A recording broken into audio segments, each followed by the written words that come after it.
Observers of the Christian church over the last number of decades have noticed that our society, the people in our society, are not necessarily asking the same kinds of spiritual questions that they once did.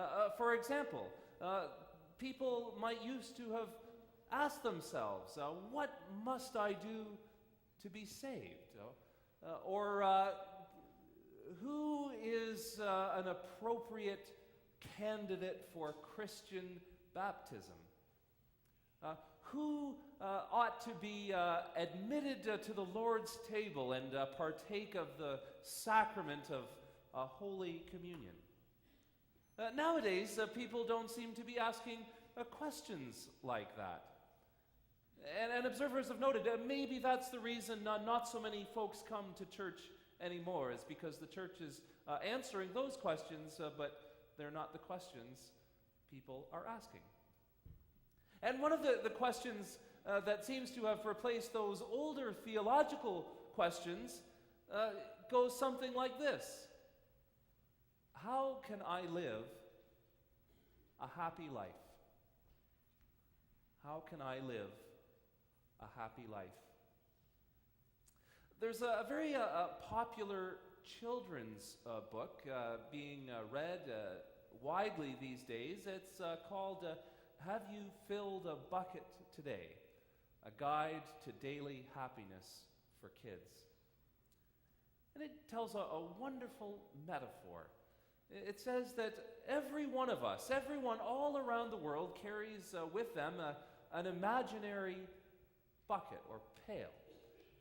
And the pail is meant to be filled up with good thoughts and feelings about ourselves.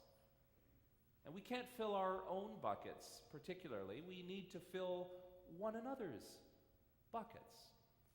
And so we ought to go around and for those we know and interact with, to say kind and encouraging things, to do good deeds and to show love. And if everyone does this, we'll fill one another's buckets and we will be happier. This is a very lovely metaphor, and I think we should do what the book suggests. But I think we also need to do more. I don't think it will be quite enough for us just to try and fill one another's buckets with good thoughts and feelings.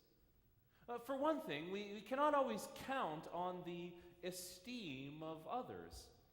There are times in our lives where we may need to do something right, but there's something that is not popular. And so for doing the right thing, we do not receive esteem. We do not receive good thoughts and feelings from others. What is more, sometimes even the esteem of others is not enough to overcome some of the deep personal challenges we may face. I know many people who are wealthy and or successful and or good-looking, who have faced such tremendous challenges, who have experienced such overwhelming grief. It's almost hard to imagine. And surely the admiration of others is not enough to overcome many of these difficulties.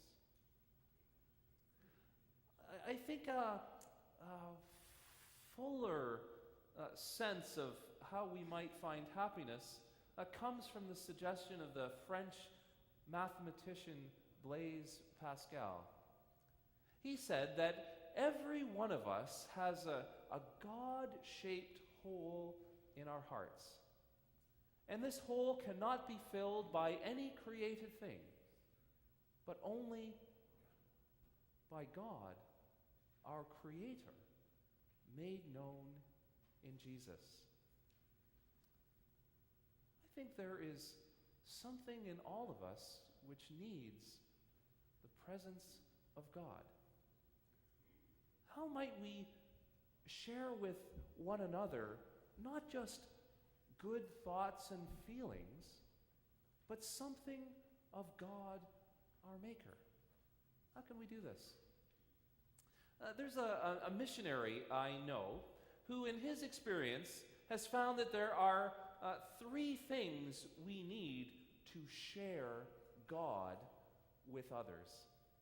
And in no particular order, those three things are love, the love of God; power, the power of God; and truth, the truth of God.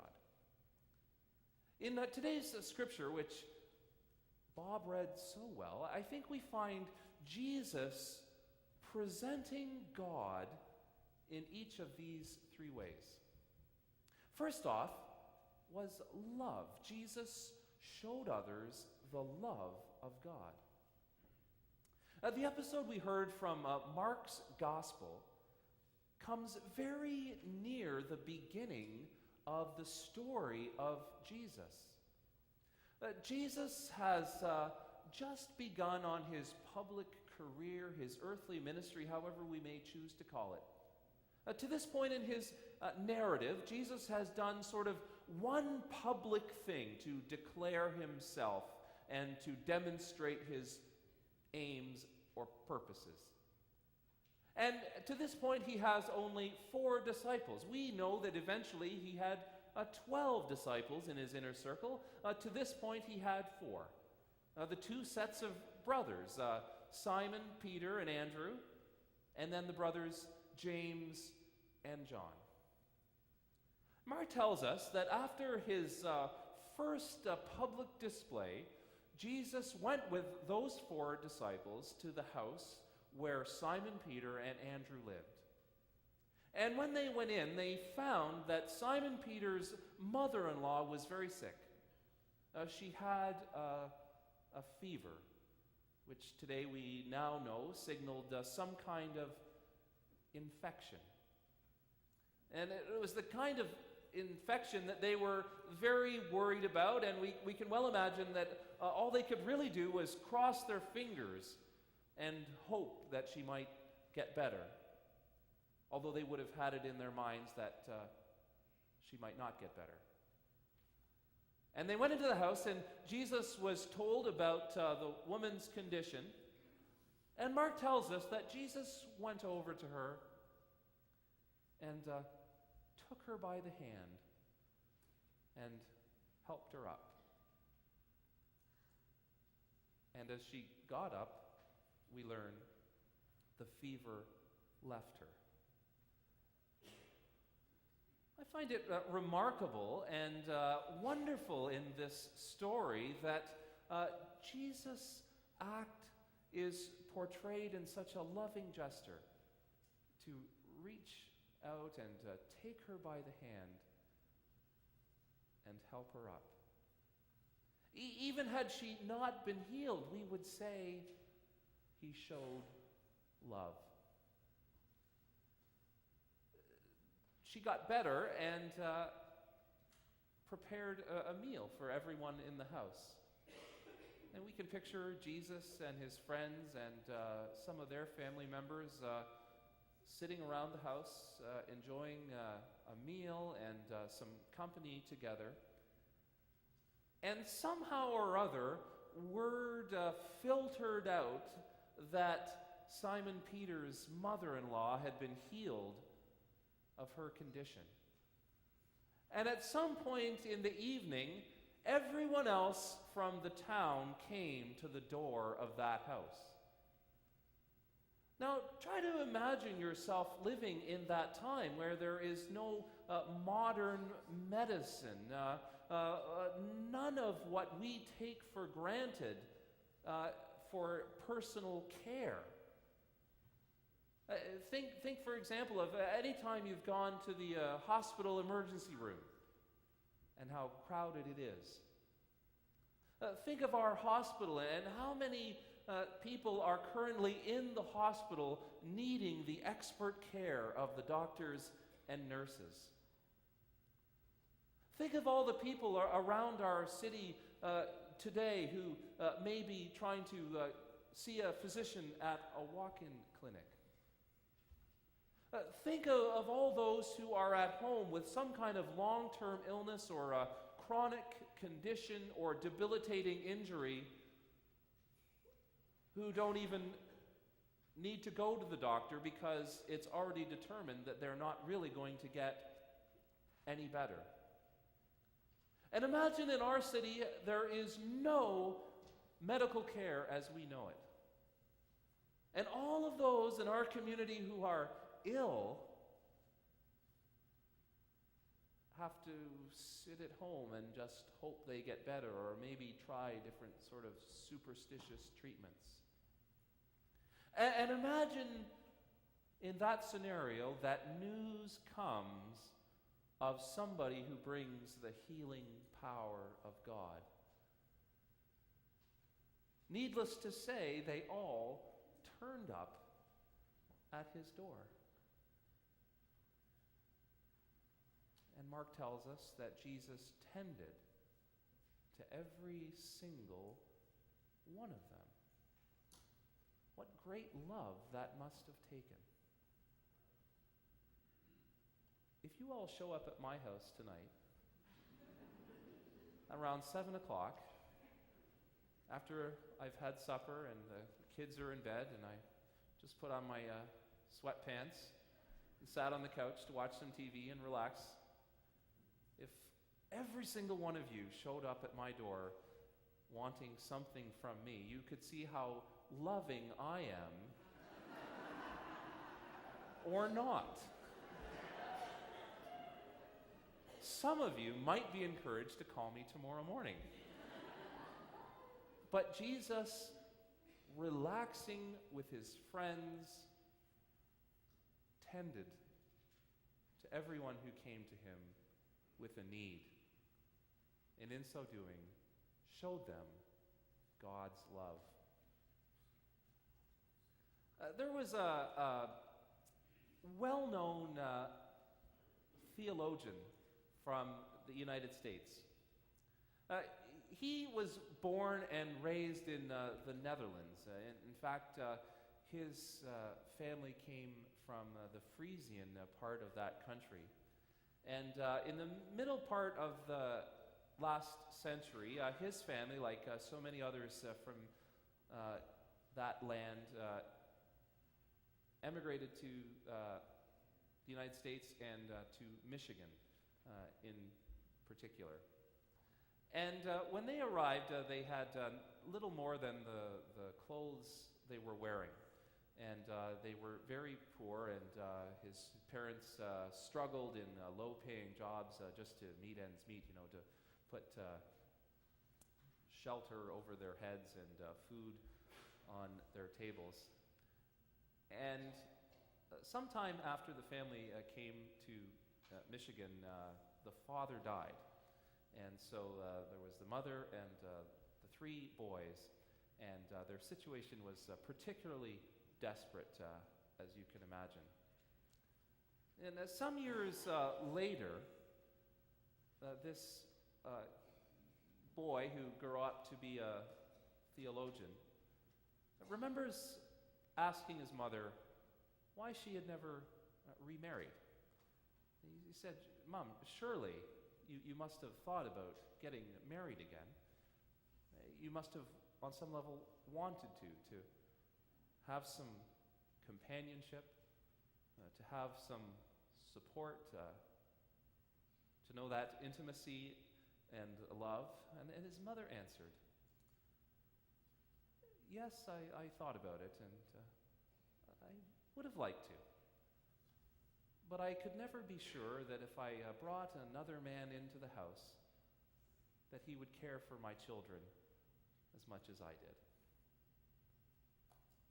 And that young boy grew up and later wrote, "Then and there, I knew that I had felt the love of my heavenly Father in the love of my earthly mother."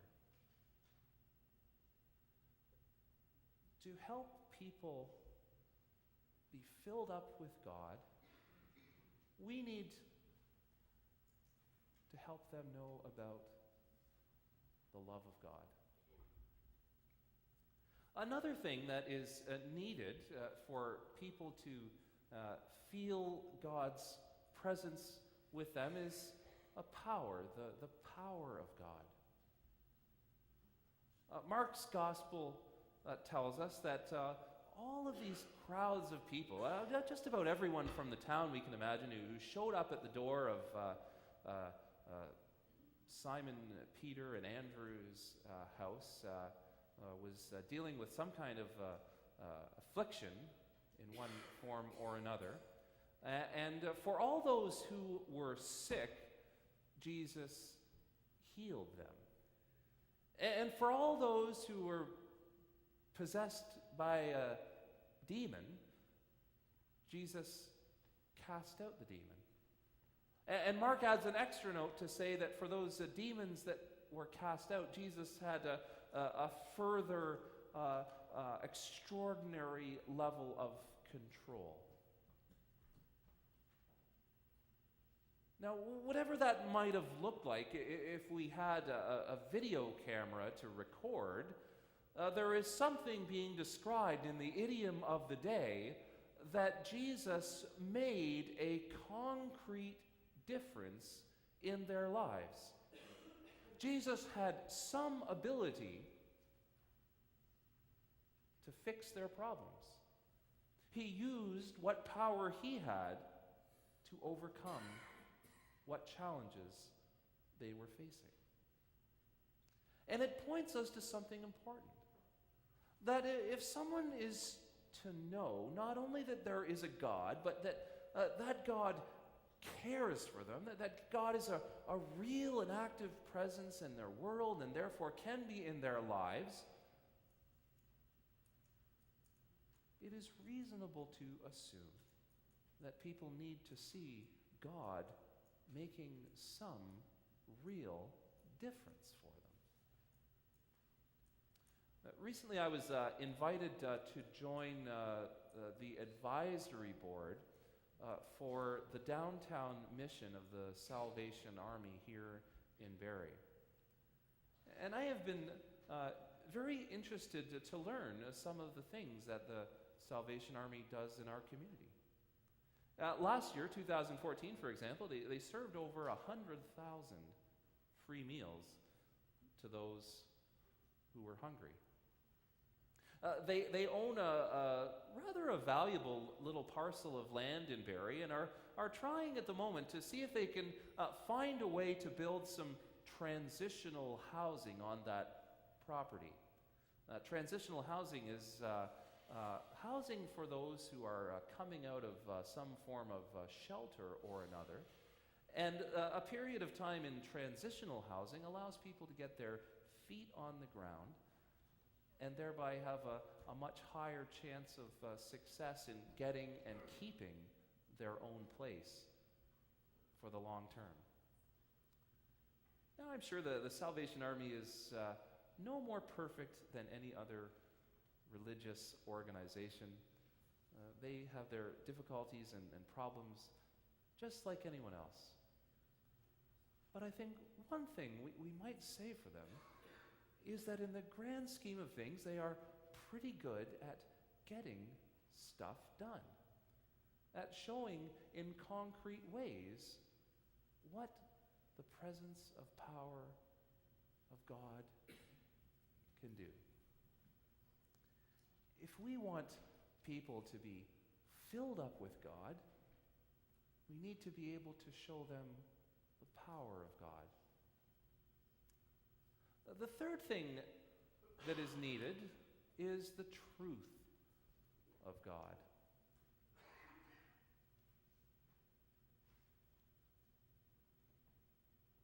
Mark's gospel tells us that very early the next morning, Jesus got up before anyone else and went off to a secluded place and didn't tell anyone where he was going. And can you blame him? I mean, he'd been relaxing with his friends and he'd done one little healing, And before you know it, he was mobbed. And even his friends were not going to be able to give him seclusion and privacy, so he went off on his own. And then when his friends woke up and realized he was gone, they went looking for him. And they didn't find him right away, and they had to search and search and search until finally they found him. And they said, "Are you ready to go now? You're needed." And Jesus said, "Yes. We must go around to all the other villages and towns and cities of the area to tell the good news. For that is the reason that I came." Jesus stated clearly that along with the love of God and the power of God which he displayed, he also intended to tell people about the good news of God, to explain what he was doing, to declare something about the truth of the world, even in the most minimal sense, to articulate what exactly he was doing with his actions and to describe his motivations, to encourage other people to respond, or at least to understand something of their situation.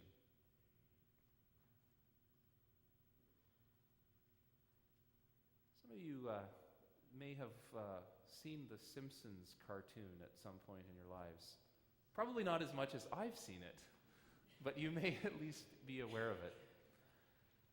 And the Simpsons, of course, are that family from Springfield, Homer and Marge, and Bart and Lisa and Maggie, the children. And Bart and Lisa are school age, and they ride the school bus to school in the morning. And the school bus driver's name is Otto.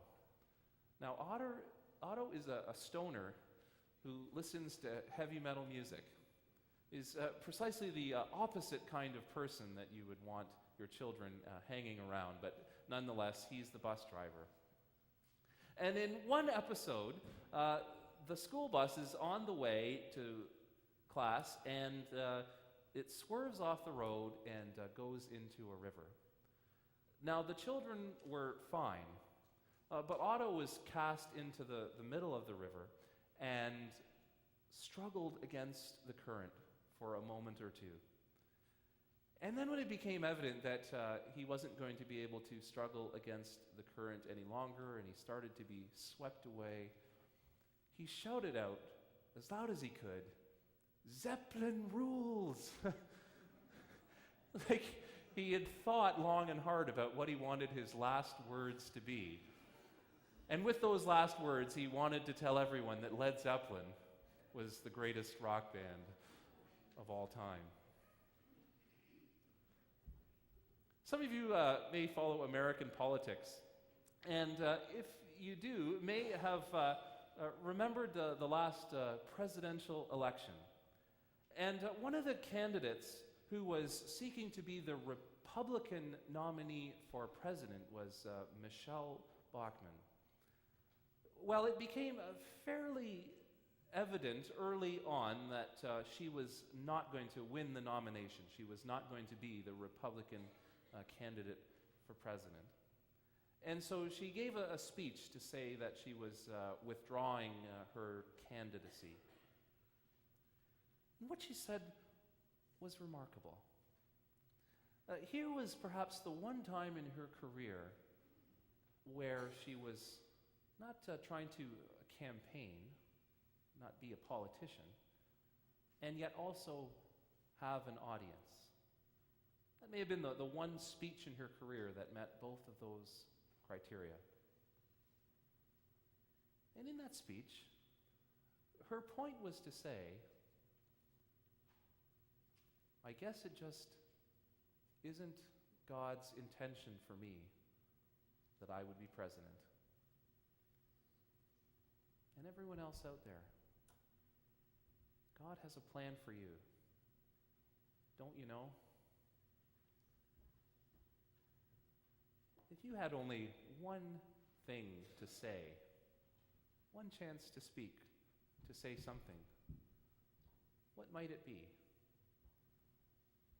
Might it be the good news of God? To help people be filled with God, to help people fill those holes in their lives with God, we need to speak the truth of God.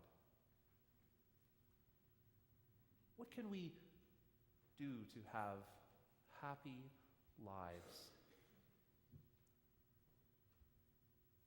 We can't take good feelings from others. The "have you filled a bucket today" is very clear. We cannot fill ourselves up by taking from others. We cannot rely entirely on the esteem of others. We cannot rely on the things which many people use in our day and age to seek to fill themselves up. Things like money, sex, or power.